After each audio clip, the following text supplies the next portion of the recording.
créature séduisante.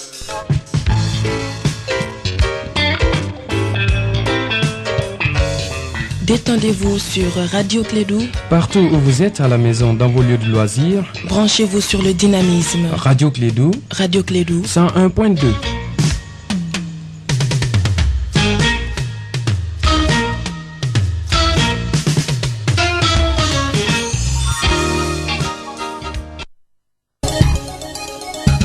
Le sport, les infos, la musique, l'actualité, le tout amusé et servi à chaud pour vous sur Radio Clédou.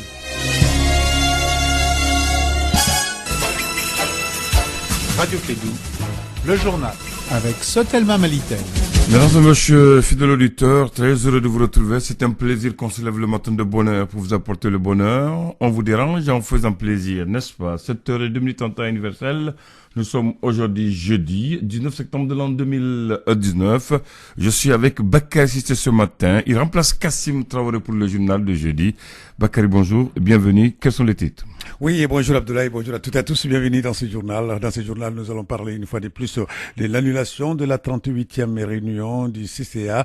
Le comité directeur de la CEMA, réuni le lundi dernier en session extraordinaire à Kidal, dans un communiqué, demande une réunion d'urgence et avant toute autre étape avec la communauté internationale et les autres parties signataires de l'accord dans un lieu neutre pour clarifier l'ensemble des questions. On en parlera également. On en parlera aussi football. L'actualité oblige finalement, c'est Mamadou Makasouba donc qui va prendre les rênes des aigles du Mali. Dans ce journal, Mamoudou Touré, le président de la Fédération malienne de football, nous donnera les précisions sur ce choix. Et puis sur le plan international, les consultations menées par le premier ministre guinéen avec les acteurs politiques et sociaux de ces pays se poursuivent après donc les institutions républicaines qui ont toutes ou presque donné leur accord pour la modification de la Constitution. C'est autour des partis politiques. On en parlera également. C'est le titre de ce journal. Le développement dans un instant.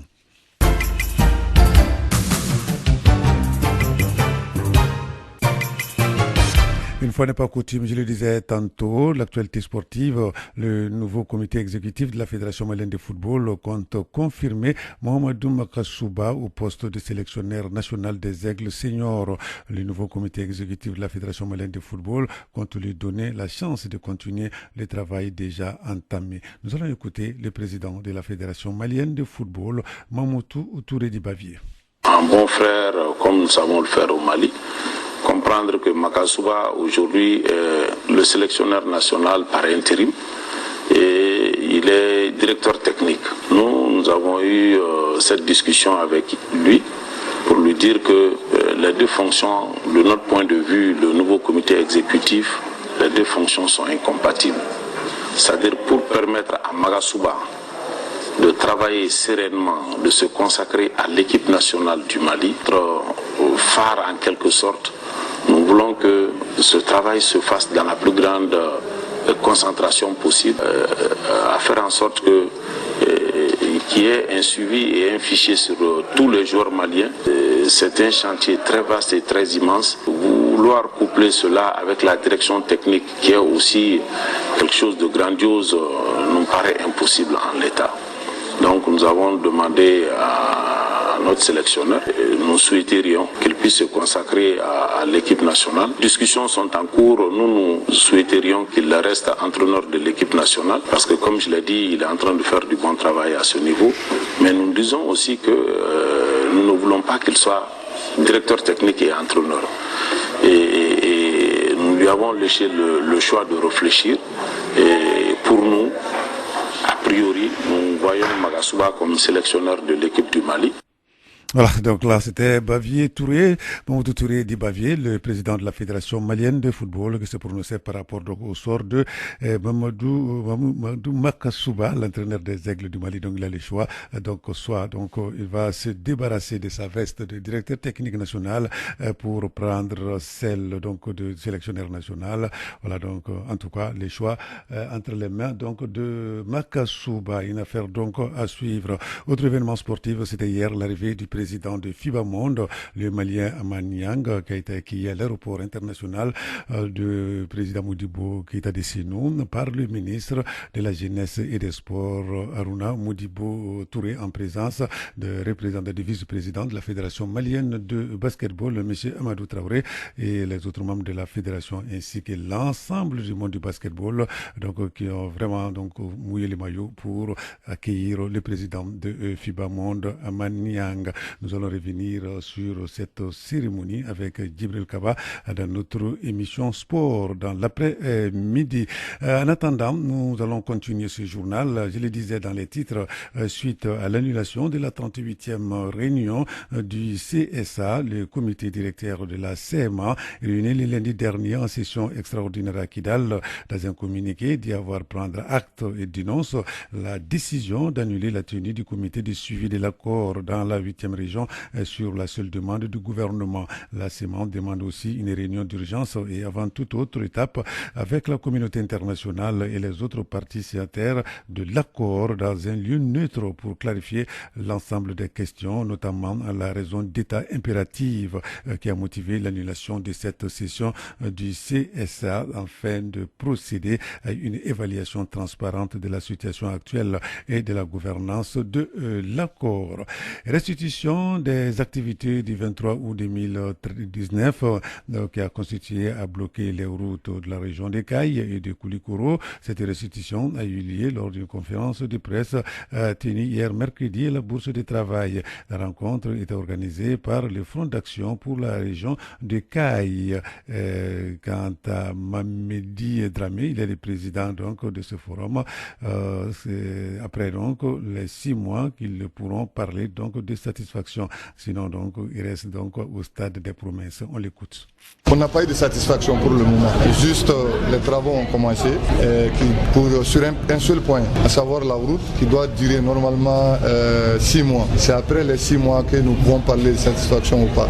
Nous cherchons une route. Une route, quand on dit une route, c'est une route qui répond aux normes internationales. Une route qui ne tue pas. Une route par laquelle les usagers peuvent circuler librement. Ça c'est un. 2, nous exigeons et nous voulons la relance rapide du train qui est l'histoire même de notre région. Nous voulons aussi l'opérationnalisation de l'aéroport d'Agdek pour permettre à nos expatriés de descendre directement chez eux. Je ne peux pas dire que je ne fais pas confiance à ceux qui me dirigent, mais au vu de tout ce qui se passe, je reste mesuré et j'attends la fin des travaux pour pouvoir me... Le Premier ministre n'a pris qu'une seule promesse et réhabiliter, entretenir la route dans un délai de 6 mois. Donc tant que ces 6 mois n'arrivent pas à échéance, on ne peut vraiment pas juger les engagements du Premier ministre. La satisfaction en réalité qu'on a eue, c'est une satisfaction morale d'être accompagné par tout le peuple malien, que ce soit de l'intérieur comme de l'extérieur. Alors donc là, c'était Mamedi Dramé, il est le président du FARC. Le FARC, désormais, c'est le Front d'action pour la région des Cailles. Voilà les propos recueillis par Etienne Niaré. Clédou Info, première édition, ce qui va nous conduire à l'actualité internationale. Les consultations menées par le Premier ministre avec les acteurs politiques et sociaux de la Guinée se poursuivent après les institutions républicaines qui ont toutes ou presque donné leur accord pour la modification de la Constitution. C'est au tour des partis politiques, dont certains qui comptent n'ont pour le moment pas été invités à cette tribune censée prendre fin le 25 septembre prochain. À partir donc de ce jeudi jusqu'au 27 septembre, les juges de la Cour pénale internationale étudient les charges portées par la procureure contre les ex-chefs anti-Balaka, Patrick Edouard Ngezona et Alfred Yekanton. Les 2 hommes sont suspectés de crimes contre l'humanité et de crimes de guerre. Nous sommes à RCA. L'homme d'affaires Nabil Karoui, qui affrontera Kais Saïd au second tour de la présidentielle en Tunisie, suit la campagne électorale depuis sa cellule. Hier, mercredi 18 septembre, une nouvelle demande de libération a été rejetée. Le juge en charge de l'affaire a refusé de statuer sur sa demande de libération déclaration. C'est la troisième juridiction à se déclarer ainsi incompétente. La Cour d'appel avait déjà refusé de statuer sur son cas. C'était le 3 septembre dernier, tout comme la Cour de cassation 10 jours plus tard. Les forces armées congolaises ont annoncé avoir neutralisé le principal chef militaire des miliciens Hutus des forces démocratiques de libération du Rwanda. Il s'agit donc de Sylvestre Mundangumura. De nombreuses questions aujourd'hui sont apparues au lendemain de son élimination. Retour à l'actualité nationale dans un instant.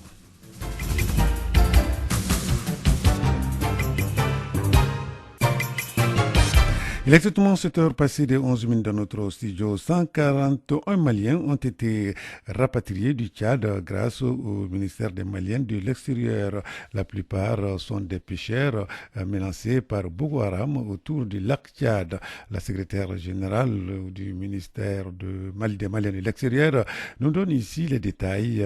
Tangara Nema Guindo est interrogé par Kassim Traoré. Madame le secrétaire général, bonjour. Bonjour, M. Traoré. Est-ce que vous pouvez nous parler un peu du processus de rapatriement des Maliens du lac Tchad? Ok, je vous remercie pour cette question et je vous remercie aussi d'être venu nous voir. Le processus de rapatriement de nos compatriotes vivant au lac Tchad a commencé il y a très longtemps, depuis que le ministre Silla était à la tête du ministère des Maliens de l'extérieur. Donc il est parti une fois en mission, était accueilli par les autorités et il a cherché à voir la communauté malienne. Et c'est dans cette rencontre que les Maliens lui ont demandé s'il peut vraiment mettre tout en œuvre pour les venir en aide. Parce que nous le savons aujourd'hui, le lac Tchad est encerclé par Boko Haram. Pourquoi? Parce que le lac Tchad est très poissonneuse. Et nos compatriotes vivant dans cette région vivent de la pêche. Donc aujourd'hui, ils sont interdits de pêche, donc ils sont dans une situation très compliquée. Donc le ministère a pris à bras le corps ce dossier et a monté le dossier. On a recensé au moins 332 personnes à rapatrier parce qu'ils étaient dans une situation de détresse. Ils ont même envahi l'ambassade une fois, pas une fois, plusieurs fois d'ailleurs. Pourquoi? Parce que souvent ils sont pourchassés par Boko Haram. Puisque la pêche est interdite. Mais cela veut dire que pour leur rapatriement, ce n'est pas facile. Il va falloir quand même avoir des relations avec Boko Haram, surtout ces départs d'autres du lac Tchad. Nous ne pouvons pas avoir de relations avec Boko Haram. Nous ne sommes ni du Tchad, ni du Cameroun, ni d'autres pays comme le Niger frontalier. Ce que nous faisons, nous collaborons avec la population locale pour vraiment sauver nos compatriotes. Ce sont des rapatriements très risqués. Parce que les agents de l'ambassade, en fait, empruntent souvent des pirogues nuitamment pour aller les chercher. Donc, les rapatriements sont volontaires. Et quand ils sont pourchassés, beaucoup de villages ont été brûlés, complètement brûlés. Donc, ils viennent d'eux-mêmes? Ils viennent d'eux-mêmes, ils envahissent l'ambassade. C'est dans ces conditions que l'ambassade aussi saisit le ministère des Maliens de l'extérieur. Et depuis le début, nous avons rapatrié, les rapatriements ont commencé le 11 juin 2019 et à la date d'aujourd'hui, nous sommes à 141 personnes rapatriées. Est-ce qu'en amont, il n'y a pas de promesses de réinsertion sociale une fois à Bamako, parce que c'est ce que certains réclament? Monsieur Traoré, je suis vraiment très désolé de cette histoire de promesses. Vous savez, celui qui est en détresse, celui qui veut sauver sa vie, ne cherche pas de promesses. Je pense qu'arriver au pays, c'est très difficile quand vous coupez les liens avec la famille pendant près de 40 ans et vous arrivez les mains vides. Il serait difficile pour vous de regagner encore cette même famille que vous avez quittée il y a 40 ans. Donc on peut s'imaginer beaucoup de choses et nous croyons que nous les avons vraiment sauvé la vie. Parce qu'ils étaient en détresse, ils n'avaient absolument rien. Même la nourriture quotidienne était devenue très difficile.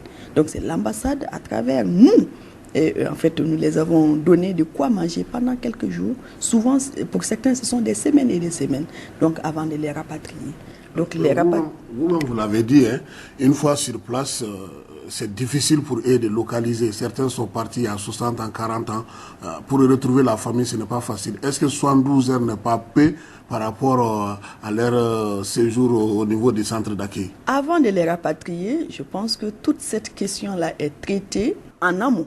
Ils cherchent à rentrer en contact avec la famille d'abord, avant qu'on les rapatrie. Donc la famille est au courant qu'ils sont déjà là. Donc au début, c'est un autre ministère. Parce qu'une fois au Mali, ils ne sont plus des Maliens de l'extérieur. Le rapatriement nous incombe. Mais le transport et autres incombait à un autre département ministériel. Avec, en fait, aujourd'hui, l'attelage gouvernemental, les choses ont un peu bougé. Donc, c'est le ministère aujourd'hui qui prend en charge et le rapatriement et les frais de transport qui ne nous incombaient pas avant. C'est avec difficulté souvent que nous gérons, mais chaque fois que nous rapatrions, que l'État rapatrie des Maliens, nous faisons tout pour les donner leur transport jusqu'à leur destination finale. Et avec cette dernière vague du Tchad, c'est ce que nous avons fait. Avez-vous un mot de la fin, madame le secrétaire général? Je dirais d'abord à nos compatriotes vivant à l'extérieur de ne pas couper ce lien. Souvent, ils vivent très longtemps dans des pays. Dieu seul sait, ils sont aussi en fait très sollicités. La famille sollicite beaucoup, les amis sollicitent beaucoup. Souvent, ils en ont marre, ils coupent tout lien. Mais moi, l'appel que j'ai à lancer, de ne pas couper de liens. Parce qu'aujourd'hui, on peut nager dans le bonheur à l'extérieur, mais Dieu seul sait demain ce qui adviendra en fait de notre avenir. L'extérieur n'est pas forcément l'Eldorado. Merci beaucoup. Merci à vous. Voilà, donc là, c'était l'invité du Clédou matin, Tangara Nema Guindo, secrétaire général du ministère des Maliens de l'extérieur. Il a été interrogé par Kassim Traoré. Et puis, dans ce communiqué qui nous est parvenu du parti ADPM, relatif donc à l'appel à témoins du procureur sur les cas des avions courriers, le parti ADPM félicite et encourage les actions du ministère de la Justice dans sa lutte contre la délinquance financière en outrance et l'impunité dans notre pays. Ces actions pourront restaurer la confiance entre la justice et les justiciables d'une part et d'autre part redorer le blason de la justice pour encourager le retour des investisseurs dans notre pays. Et pour appel à témoins du procureur sur le cas des avions cloués au sol, le parti ADPM demande au procureur de se référer de la loi d'orientation et de programmation militaire. Les avions cloués et d'autres malversations financières se sont donc opérés dans le cadre de l'exécution de cette loi. Le parti ADPM pense que l'article 4 de cette loi d'orientation et de programmation militaire est un outil précieux pour connaître les détails déjà sur les 993 milliards de francs CFA utilisés en 4 ans, c'est-à-dire de 2015 donc à nos jours. Voilà, c'est un communiqué donc du parti ADPM dont nous avons eu copie. Voilà, c'est ce qui met fin à cette édition, la première de Clé d'Info. Merci de l'avoir suivi. Restez avec nous dans un instant. Ça sera donc la chronique circulation routière. Radio Clédou, le journal avec Sotelma Malitel.